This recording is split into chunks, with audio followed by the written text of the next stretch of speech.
And hello and welcome to a somewhat different adventure in the Mighty Dash, the professional version.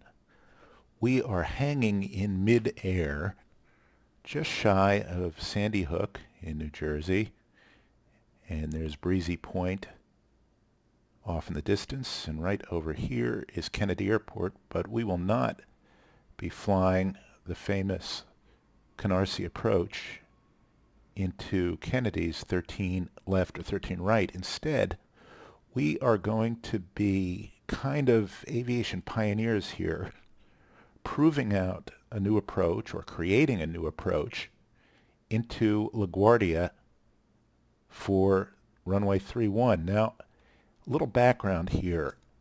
In good weather, especially at night, especially in calm winds, because of a whole bunch of factors, including traffic patterns coming into Kennedy and noise considerations and other considerations, you will sometimes get an approach that is called the Expressway Visual Runway 31. And it is a humdinger. I don't know if you've ever seen it, but just look up one of the approaches. Just look up those search terms on Google.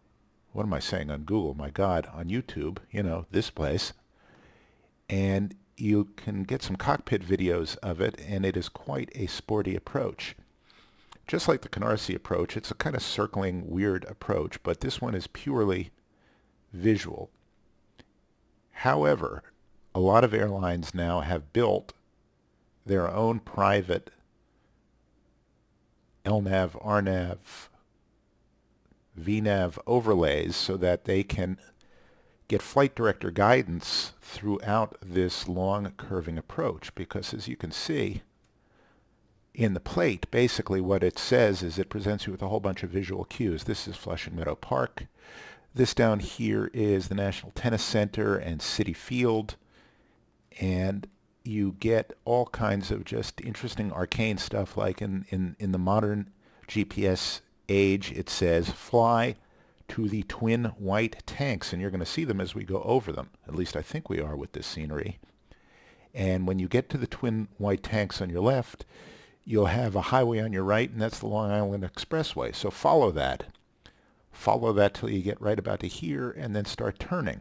And there's a housing project here, and there's one over here, and you kind of use it as your aiming point. This is the Flushing River, and this is Flushing Bay, and basically you sweep over the tennis center and over the site of the 1964 World's Fair, and you sweep to the right of Citi Field. You aim for this little neck in the river right here, and there's usually a couple other landmarks here, a couple buildings. And then you end up on the world's shortest short final.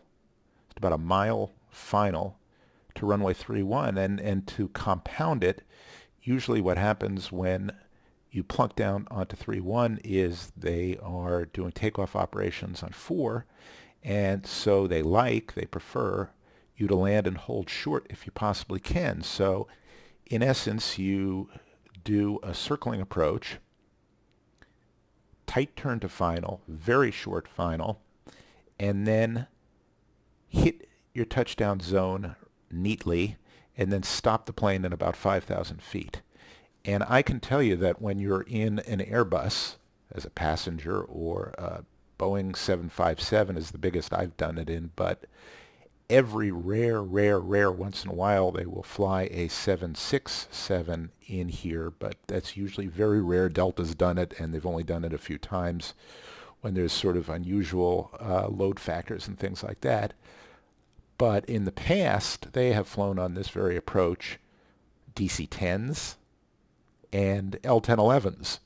So this is a lot of fun. The problem is there's no flight director guidance, and the problem is you can only do it in visual conditions. Now, what we're going to try to do is we're going to try and use the Mighty Dash's new pilot-defined waypoints to build a kind of pseudo approach here. Now, as best I can tell, what you cannot do yet, and maybe not ever, or maybe I'm just doing it wrong, is you cannot build a nice arc or a radius. And if you call up a GPS approach to someplace like Bozeman, Montana, you'll see that it's in the database and it's programmed in, and it gives you a nice swooping curve like this, and it has a bunch of standardized language in the waypoints that define it. There just doesn't seem to be a way for you, the pilot, to enter it. The other thing I could not do is what I thought would be kind of neat is, well, there's a localizer for runway 31. And so what I thought I would do, here it is, what I thought I would do is I would input this localizer as the waypoint, and then because you can build a radial off of it and a distance, I would do the 316 radial, and then the the 321 radial, and on and on and on and on at a certain distance, and I would build my arc, my sweeping turn that way. Couldn't do it. The other thing I did was I went into Google Maps and I simply plunked down a point, like say right here, and then I got the coordinates for right here and tried to input it into the FMS. I got the coordinates here, and then I'd measure the distance from here to here, and then what I was going to do is build in a vertical profile based on a 3-degree glide slope, which I've yet to do.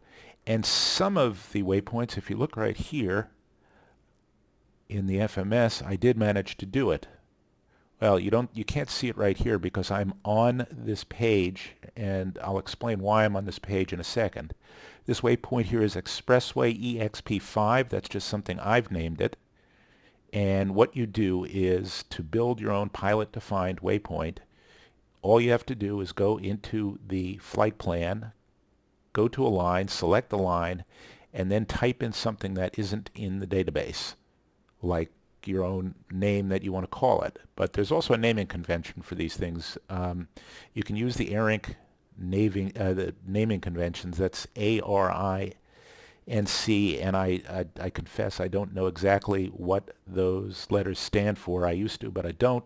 It's basically the standards body that defines navigational databases, GPSs, and all things navigational for aviation. I just don't happen to remember what those letters stand for, but we're just calling it EXP5 because it's the 5th waypoint in our Expressway series. What I did was I built already and entered already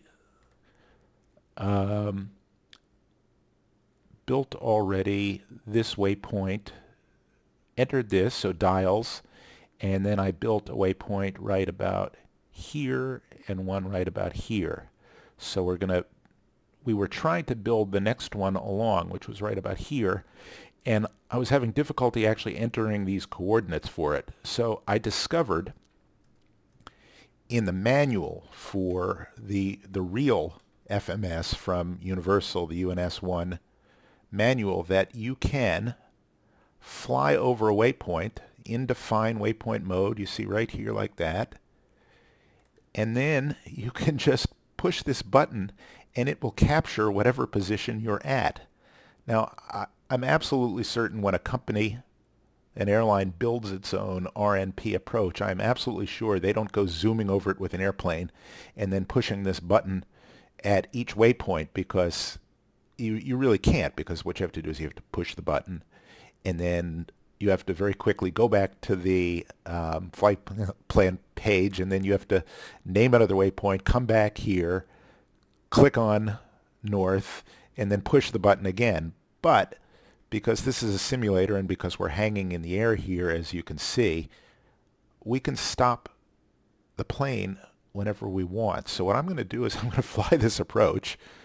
We are going to stop the plane at the next waypoint. I've set the weather to absolutely clear so I can see all my visual landmarks, and we will enter our waypoints for the approach one by one that way, and then we will go back and we will enter altitudes for all of them, and then finally we will see if this jury-rigged contraption will work. Now, just another couple points of interest, mainly in case you didn't truly believe that yours truly is an idiot. We are cruising at 5,000 feet here. We're heading to assault, and I'm set in LNAV mode mainly just so that I have that magenta line of what I've programmed so far, and I will follow it just to doubly make sure that we're on the procedure the right way. But because I'm an idiot, you can see the gear is down, and the reason why the gear is down is because the landing gear pins were not removed when I took off, when I started up. So we're going to fly this thing just slightly slower than we otherwise would. The other thing is I'm not entirely certain from memory where they vector you in to begin the 3-1 expressway visual. I have been on it myself and have come into it from a variety of directions. Probably wouldn't be right exactly here because this is exactly where they start turning planes around towards assault, which is where we're heading to come in towards Kennedy. I just chose assault because it happened to be a nice place in the middle of the water with a little bit of distance to get us set up. But what we're going to do is this. We're basically going to fly towards the Verrazano Bridge, and then we're going to intercept the localizer for runway 4, which is going roughly this way. And we're going to fly it until we get to dials, and then we're going to fly the waypoints that we put in so far and verify them. And then we're going to pause the plane and unpause the plane and enter waypoints and see if we can build an approach that more or less mimics the real deal. So without much further ado, let me just call up the FMS, keep that there, and here we go. In a second I'll get into heading select mode, and then in another second I will fly the thing. I'll come down to 3,000 feet. Matter of fact, we can start to do that now. So we just do that in the standard way. We hang on a second. Center us up a little bit so I'm not all screwed up there. We just spin down the altitude, put us in a vertical speed mode. It defaults to 0 if we're level, or whatever rate we are at if we're climbing or descending, and then we will just spin that down, bring ourselves into a nice gentle descent, roll back the power because I cannot exceed 200 now because my gear is down because I'm stupid. Make sure to set out cell, and we will just set up to hit dials of 3,000 and take it from there. I'm not even sure if it's sequencing us right now, but I'm just going to use this as rough guidance and see what we can see. It should work. If not, we'll just do this by eye with reference to the map. It's really not a big deal. We've deliberately set things up so everything is completely clear, but as you can see right here, there's assault, there's green, which is the entry point for the approach, there's dials, and if we continued on here, that would be runway 4. Here's my waypoint I put in, and if we zoom out a little bit more, you can see my second waypoint, which looks like it is in grossly the wrong place. So before we do anything else, well, you know what, at that point I'm going to abandon the thing, and we're going to have to, I don't know how to delete this yet, so what we are going to do is we'll just increment the number a little bit. So EXP5 will be right about there, and then EXP6 will be right about here, and then 7 here, and so on. So we are about to turn towards green. See if it does it. And then we will see how we get on.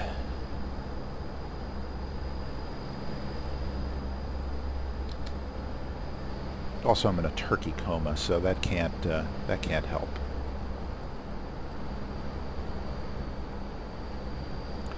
Alright, so it is sequencing us, so it's just a little bit of workload taken out of the way. And we're just going to keep our eye. That is Citi Field, although it's showing up as Shea Stadium because the scenery is old. And all these little spikes sticking up are just artifacts from, well, from something, either from the graphics driver or from Orbix Vector or from something that I don't even know about. So we'll deal with that. That's Prospect Park. And so we're looking for the twin stacks. I'm guessing that green refers to Fort Greene. That is the BQE. Actually, this is the Belt Parkway here. Tony Manero from Saturday Night Fever lives somewhere right about down here. But it's not Saturday night, so he could be anywhere. Again, we're just at 3,000, just loafing along here, because what we're going to do is we're just going to capture a waypoint. And I think, okay, there's green. And let me see if I can see the twin. I think those are the twin. No, those aren't the twin tanks.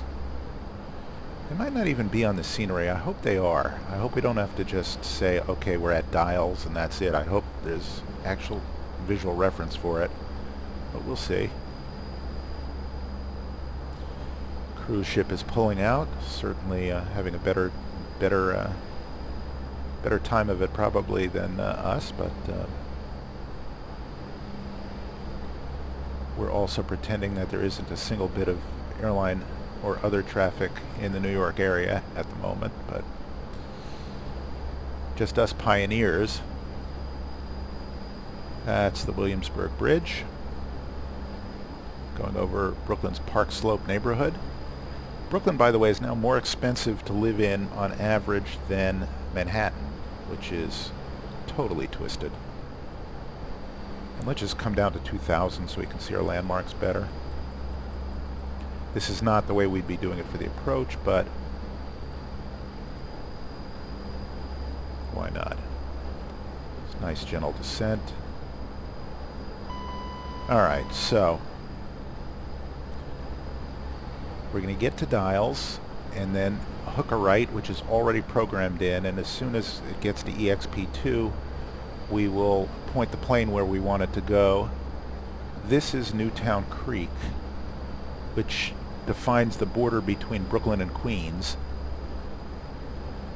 And this is the BQE we're paralleling, and that, if I'm not mistaken, in the distance is the LIE. So we're you know, going the right way. And you can see this is runway 4 for LaGuardia.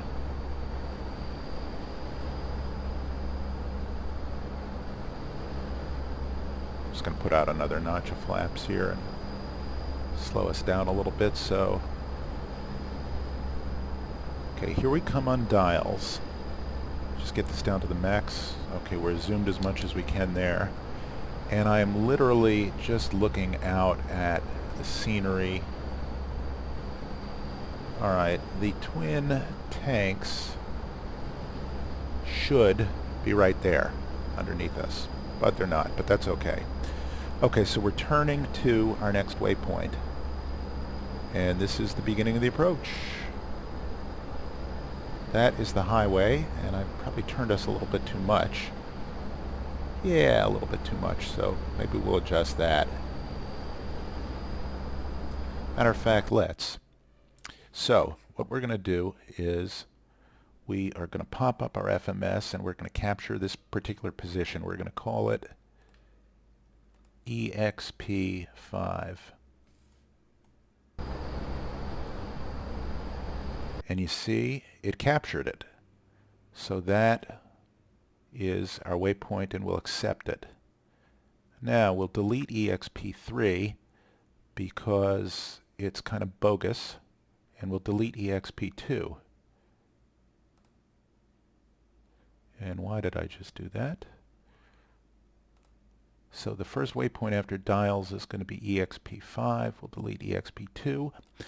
And now here's how you make your own waypoint. So you just highlight the line, and we're going to call this one EXP6 for Expressway 6. Now it's not going to find it in its database, so it's going to do this. And it's there. Okay, so now what we're going to do is I'm just going to fly the plane here to our next waypoint.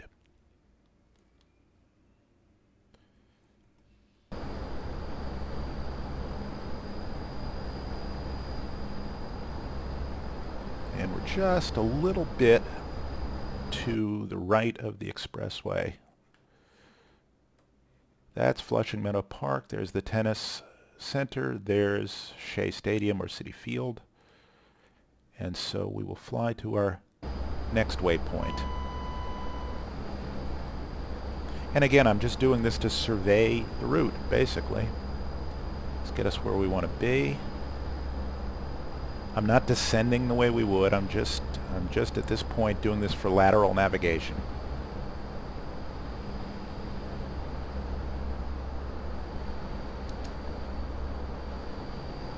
Okay, that's a reasonable picture.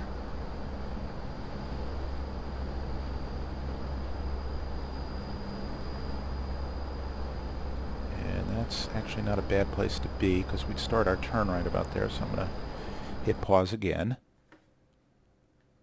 See if I can capture this waypoint. And we capture it, and we accept it, and there it is. And you see it shows a distance, and it shows a heading from. So that is cool. So now we're going to type in EXP7.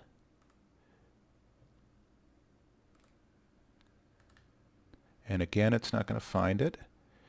Again, we'll go here, and then we will capture it. And I'm going to slow down a little bit more also, because this is going to happen a little fast.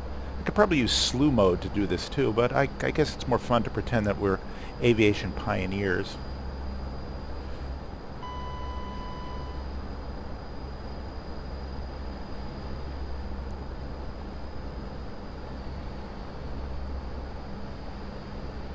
And there's the World's Fair right down there.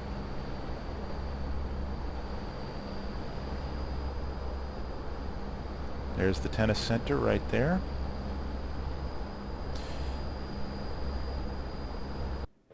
All right, we'll capture that.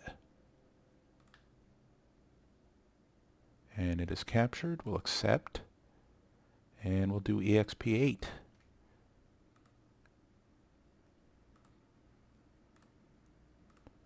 Now, I have no idea whether this is really a legitimate thing to do. This is just experimentation. You know, there's no reason to think that this is a good thing to do. All right, so we will set up kind of a point where we'll make our turn to final. So let's put it right about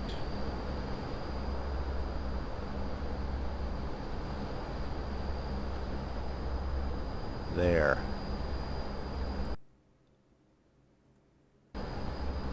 Or right about, let's see, right about there.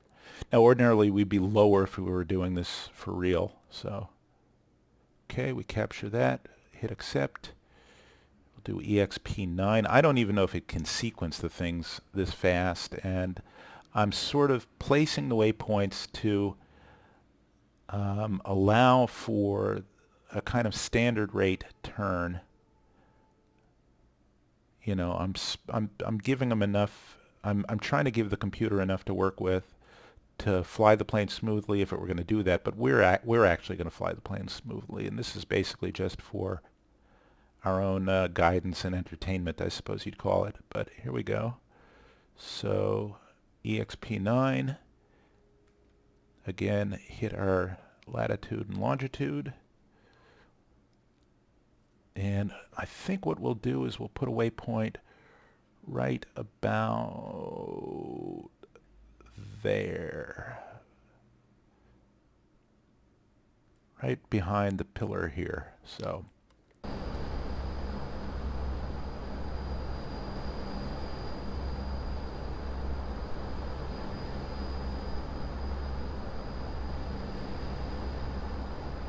right at this intersection. Boom. Or boom. So again, capture, in it goes. And we'll do another one just shy of the runway. And then I think we can build a PVOR for the runway and then use that as a waypoint. I'm not sure whether we can use it as a waypoint in the flight plan, but let's see. So EXPY 10.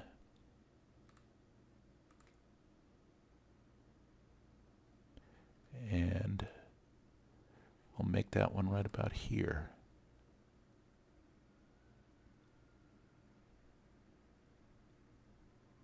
Okay. Fly the airplane. Try and get us on center line. 1,000.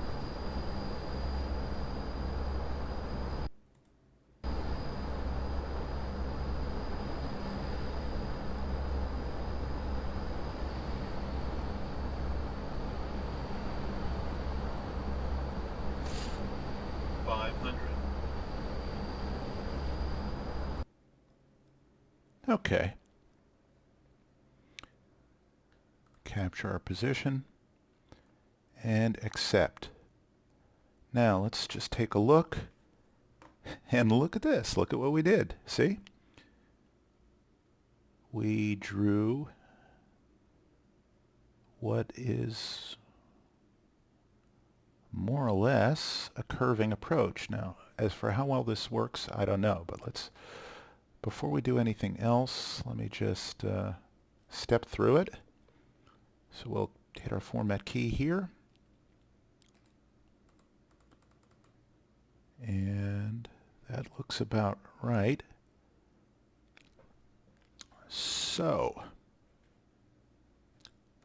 let's save this. So we'll go to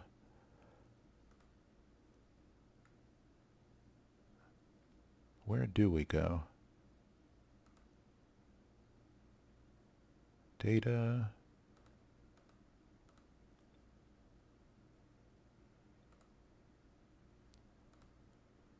There we go.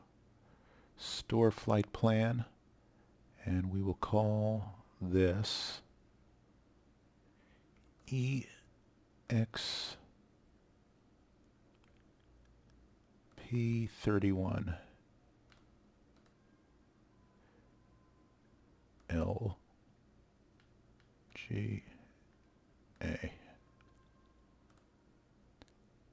All right, so having done that, I'm gonna shoot off to Colts Neck again, and I'll cut the video, and I will see you again shortly. Oh, also in the interim, what I'm going to do is I will enter some altitudes in there based on the distances that I see on the flight plan here, and we'll see if we can kind of build a vertical profile out of it as well. And then we'll test it out. So I'll see you in a few minutes. Okay, we're back. That's Newark Airport down there. We just taken off from it. That's the Bayonne Bridge, Bayonne, New Jersey, Staten Island. Over here is Manhattan.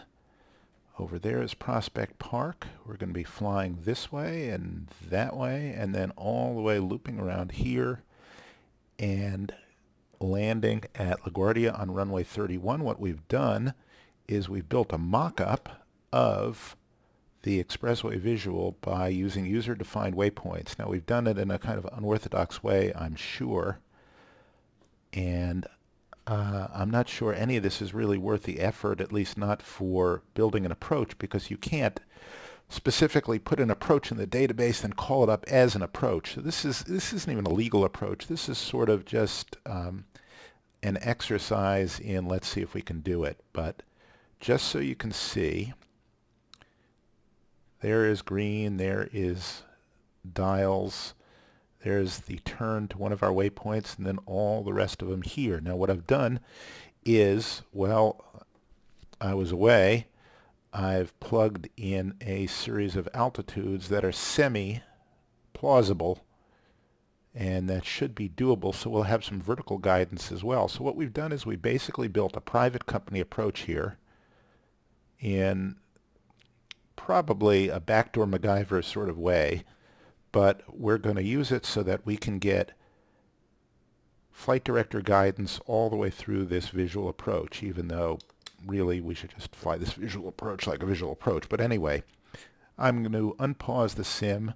We're heading to the waypoint green, and we are already in a VNAV approach mode. There is green right there. We're going to turn inbound, and this would ordinarily be the approach to runway 4, and we'll break off the approach at dials and then make a series of turns and then a long swooping turn to final. So let's see how this works. Again, we're in LNAV mode, and we are in VNAV descent mode, and I'm just going to slow down to 200.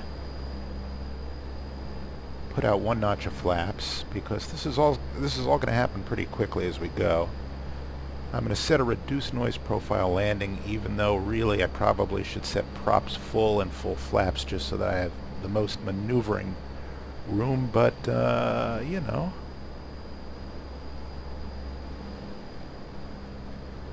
Now I don't like this little kink here.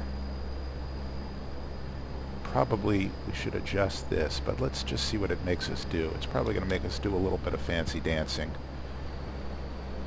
I've also discovered that with these user-defined waypoints, you can't step through the flight plan on the map, so I'm not sure why that is, but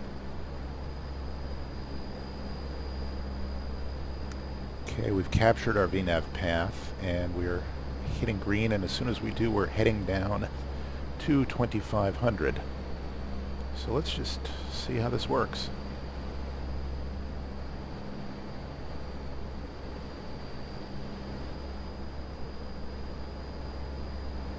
You know, I don't even like this waypoint. I have a feeling this is going to make us do something very, very bad, so let's just take it out.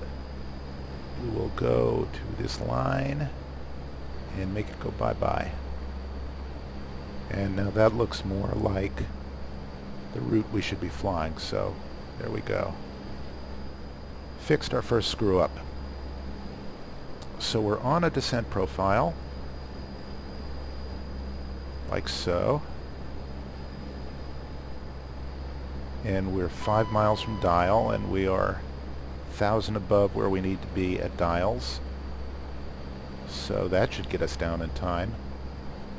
Just going to square up our heading bug again, and you see this little curve we've defined here, so that's basically what we're going to do. Now I'm probably going to fly at autopilot till here, and then I will fly flight director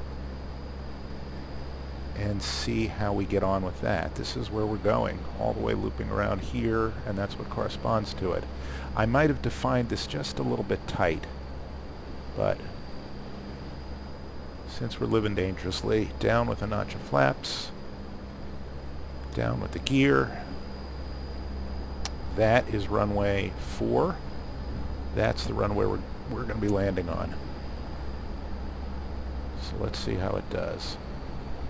It should continue to descend us through dials if I've got this thing done right. Putting in a little bit of rudder trim. Spinning around our heading bug. And that is the expressway we're following. So this is the approach we've built. We're probably a little bit... Now you see it lost the vertical guidance. Alright, so I'm just going to fly this thing and let's see how we do it. I'm going to follow the flight director. And I'm going to try to set VNav path, get it reset. Doesn't seem to be doing it. Okay, so we'll use this for lateral guidance only. Put in our next 2 notches of flaps. So we will fly to waypoint EXP6, center up the magenta needle. Okay, now that part is taking us wide enough, so let's see about the rest of it. And there, it's sequenced the next one.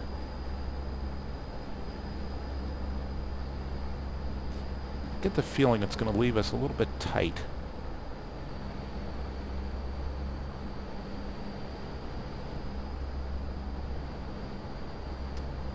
And I'm a little bit high, so I'm going to come down faster. I'm just going to ignore the horizontal magenta needle. And it should sequence us to our next waypoint in 1 second, EXP-8. And it does.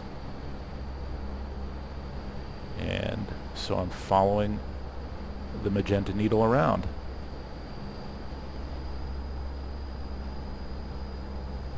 Okay, I mean, this is kind of cool. Still a little bit high, so I'm going to come down a bit more.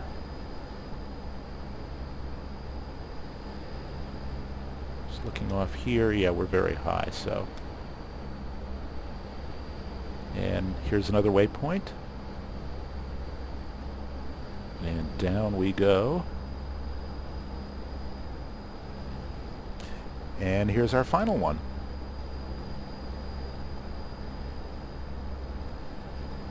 And how do you like that? It's setting us up reasonably well. 1,000. It's turning us to a tighter turn to final than ordinarily you'd make. So I'm just keeping an eye on these pappies here. Oh, you know why? It's trying to take us almost directly to the threshold because that's where we set our final waypoint. So here's where we say goodbye to the magenta needles. And here's where we just fly the plane. 500. See why this is such a fun approach?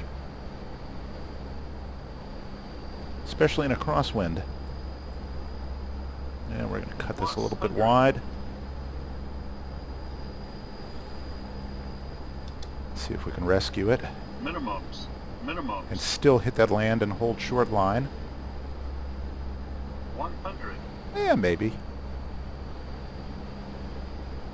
50. 40. 30.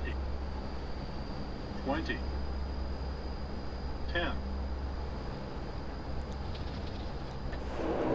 And hard on the brakes. And we're going to hit it with no trouble at all.